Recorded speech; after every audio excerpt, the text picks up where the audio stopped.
There are moments in life when everything you thought you knew is shattered in an instant. For me, that moment came when I died. Not metaphorically, not in a dream. I mean, my heart stopped.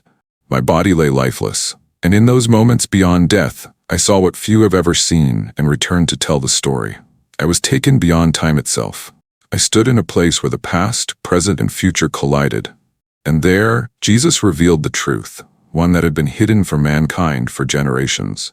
What I witnessed was not just a glimpse of the afterlife, but a revelation about the origins of our world, about entities that have walked among us since the beginning. Aliens, fallen angels, the pre-Adamic world. I always thought of aliens as science fiction, something from movies, conspiracy theories, and speculative documentaries. But after what I experienced, after standing before the King of Kings himself, I can tell you this. The truth is far greater and far more terrifying than anything I had ever imagined. Did you know that countless people who have near-death experiences report encountering non-human entities? Some describe beings of light, radiating peace and wisdom. Others speak of dark, predatory forces, shadowy figures that watch from the edges of consciousness. Many of these accounts are eerily similar, spanning cultures, religions, and belief systems. But what if I told you that these beings are not extraterrestrial at all? What if I told you that they have been here all along, that their origins are not from distant galaxies, but from a time before time? A time before Adam. Ancient texts, far older than we are taught to believe, speak of an age when the earth was ruled by something else. The Bible itself contains glimpses of this hidden history. The Book of Enoch, forbidden in many circles, describes a time when the sons of God descended and walked among men, taking wives and giving birth to giants, the Nephilim. But what came before them? What existed before humanity was placed on earth? What if the ruins of lost civilizations, the great megalithic structures, the pyramids, Göbekli Tepe, the impossible precision of ancient stonework, are not the achievements of early man, but remnants of a world that predates us, a world that was destroyed in a judgment so catastrophic that history itself was reset? I have seen it. I was shown what came before, and I was warned. Jesus took me beyond the veil, and I watched as the earth turned back, unwinding like a scroll. I saw a civilization that was not human, a time when another race held dominion over this world. I saw their cities, vast and ancient, and I saw the war that ended it all. Are aliens fallen angels? Are they remnants of the beings who once ruled this planet before mankind? Could they be preparing to return? What if the past holds the key to everything we are experiencing now? Stay with me, because what I saw will change everything you thought you knew. Before I tell you what happened when I died, I need to tell you who I was before that moment. My name is Daniel Carter. I had never considered the supernatural to be real in the way I do now. Raised in a Christian home, I knew the Bible, I prayed, I believed in God, or I thought I did. But as I grew older, I began to question the stories. Were angels real? Could demons actually manifest in the physical world? And what about aliens? The modern world dismissed these things as myths, but deep down, I always had this feeling that the truth was much bigger than what we were told. Little did I know of the unseen battle raging around us. I had always been fascinated by history, ancient civilizations, lost empires, the mysteries of the past, the pyramids, the ruins of Machu Picchu, structures so precise that even modern engineers couldn't explain them. And yet we were told they were built by primitive man. It never made sense to me. I started asking questions that led me down a path few dare to walk. What if history was rewritten? What if the world before Adam was far different than we were led to believe? Then came the day everything changed.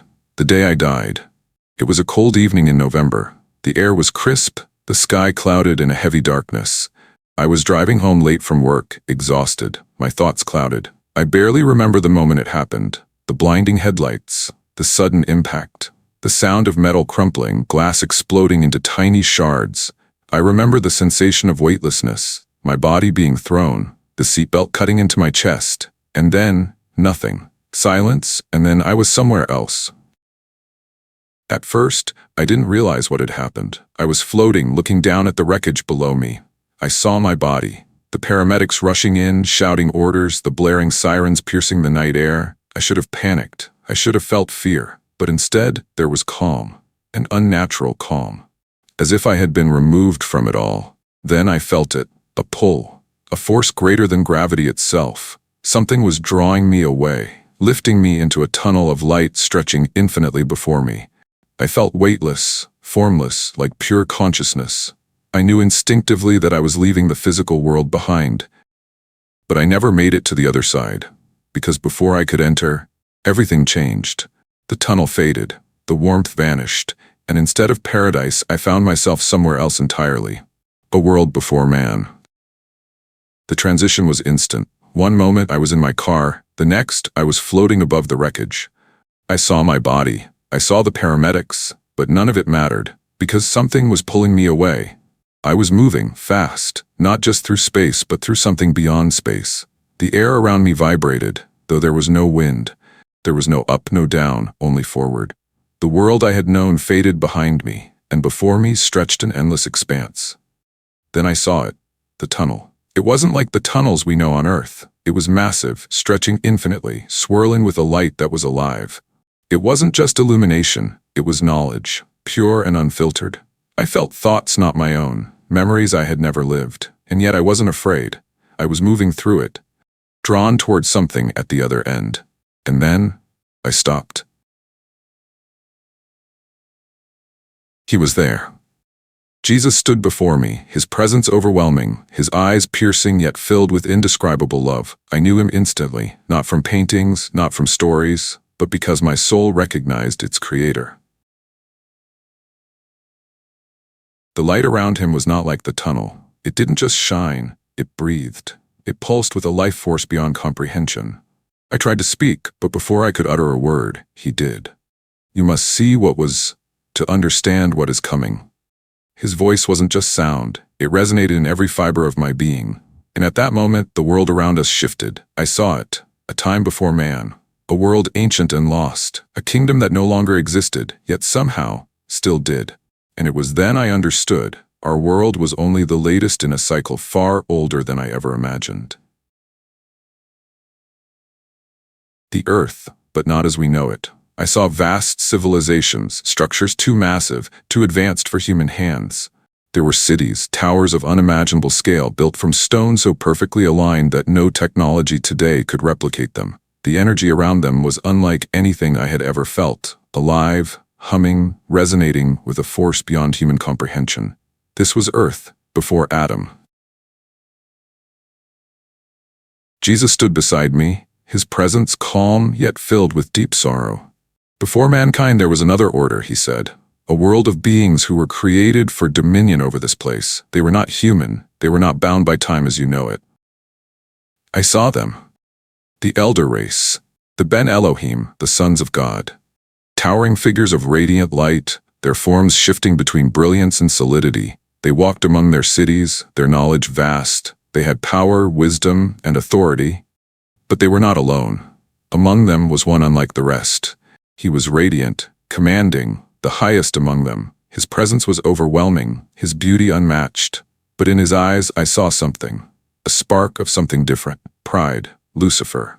The first to rebel, the one who sought dominion beyond what was given. I saw the moment it began, how he spoke words that had never been spoken before, how he turned others toward his cause, how his rebellion was not waged with weapons first but with deception. He promised them more, he promised them something greater. And then, I saw the war. It was unlike anything I could describe. The heavens themselves trembled. I saw Michael, the great archangel, leading the forces of God against Lucifer and his followers. They clashed with power that split the sky, shaking the very foundations of creation. I saw the moment of Lucifer's fall, the moment his dominion was stripped from him, the moment he was cast down like lightning. But he did not fall alone. A third of the elder race, the ones who had followed him, fell with him. They were exiled to the very world they once ruled. The earth became formless and void, Jesus said, not because it was created that way, but because judgment fell upon it. I watched as the world was left in ruins, the once thriving cities collapsed into dust Darkness swallowed the land. What was once a paradise had become a desolation. This was the world before Adam. A world destroyed, laid waste, a battlefield in a war far older than humanity. And then time moved forward. The earth was renewed, reformed, prepared for mankind. But the fallen ones, they remained, and they were not done. They would wait, and they would return. Then I saw them, the ones we call aliens today. But they were not extraterrestrial in the way we imagine. They were remnants, leftovers of that ancient war. Some were bound, imprisoned. Others still moved among us. At first I struggled to comprehend what I was seeing. These beings were unlike anything I had ever encountered in life. Some were luminous, their forms shifting and pulsating with a strange light, their eyes glowing like distant stars. Others were darker, their bodies elongated, their features sharp and unsettling. They were ancient, watching, waiting. Jesus stood beside me, his expression filled with both sorrow and authority. "They deceive," he said. "They have always deceived." I understood then why deception is their greatest weapon, why they masquerade as visitors from distant worlds, why they allow mankind to believe in interstellar civilizations, in cosmic saviors. It was all part of the plan, a plan to turn humanity away from the truth, to lead them astray. Jesus said they were cast down, but they did not leave. They whisper, they deceive, they prepare for the time when they will reveal themselves once more.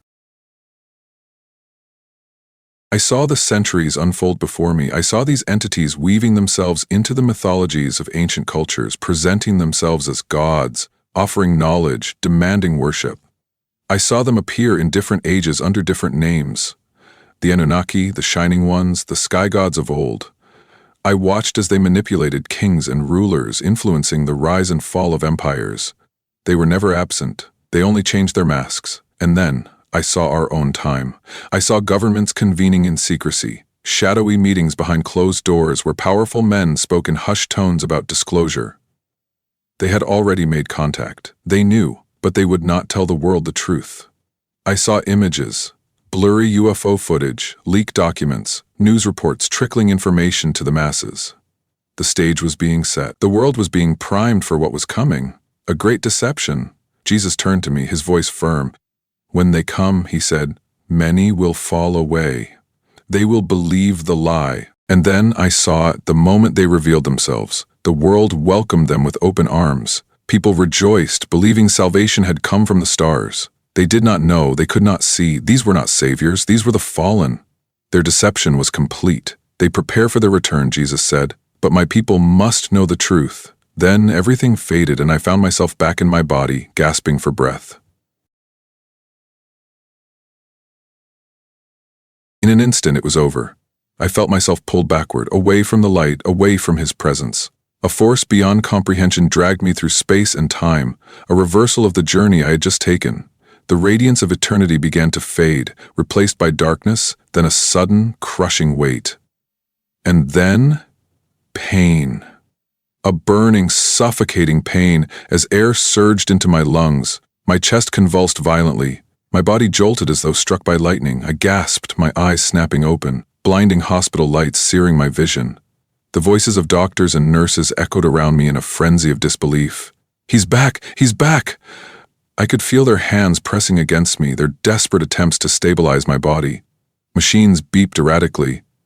I heard someone say, "He was gone for too long, this doesn't make sense." But I knew. I knew exactly why I had returned. I tried to speak, but my throat was raw, my body still struggling to function in this world of flesh and blood. My mind reeled as fragments of what I had seen flooded my consciousness. It was overwhelming. The weight of knowledge was crushing, 1,000 lifetimes of understanding compressed into a single human mind. Tears streamed down my face, not from pain, but from loss. I had been in his presence, I had stood before my Creator, and now I was here. Back in this broken world, a world of shadows compared to the brilliance I had witnessed. A doctor leaned over me, his expression pale. "Can you hear me?" he asked. I nodded weakly.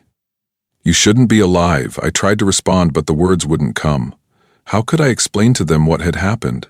How could I make them understand that I had stood in eternity and returned, that I had been sent back with a message, a warning? Days passed. My body recovered, but my soul could not. Sleep eluded me. When I closed my eyes, I saw the vision again. The towering cities, the war in heaven, the deception waiting to unfold upon the earth. My purpose became clear. I had to tell the world. But who would believe me? Who would listen? I thought of the prophets, of Noah warning of the coming flood, of John writing the visions of Revelation. They had seen things that defied understanding. They had spoken of things too great for words, and yet they had been mocked, ridiculed, dismissed. Would I suffer the same fate? Yet deep inside I knew I had no choice. I had been sent back for a reason. I had to share what I had seen, to warn, to prepare. For the time is coming when the deception will unfold, when the world will welcome those who are not what they claim to be. And when that day comes, those who know the truth must stand firm. I was given a second chance, not for myself, but for you. Will you listen? Will you be ready? What I saw cannot be ignored. The war that began before us is not over. It continues today. I was sent back for a reason, not to remain silent, but to sound the alarm, to awaken those who are willing to listen, to open the eyes of those who have been deceived. The deception is real, the battle is real, and the question is, will we be ready? This is not science fiction. This is not mythology. The entities that masquerade as visitors from distant stars, as benefactors of humanity, as gods, are none of these things. They are remnants of an ancient rebellion, the same war that began in heaven, now playing out before our very eyes. Do you feel it? The shift in the world? The quickening? Everything is being prepared for the greatest deception humanity has ever faced. A time is coming when many will be deceived. They will look to the sky and they will see wonders, but these are not our saviors. These are the fallen, and they have waited eons for their moment to return. But you don't have to be deceived. The truth is here. It has always been here. In the Word of God, in the ancient scriptures, in the warnings given to us by the prophets. Now is the time to seek it. Now is the time to prepare. What side will you stand on when the veil is lifted, when the false light descends?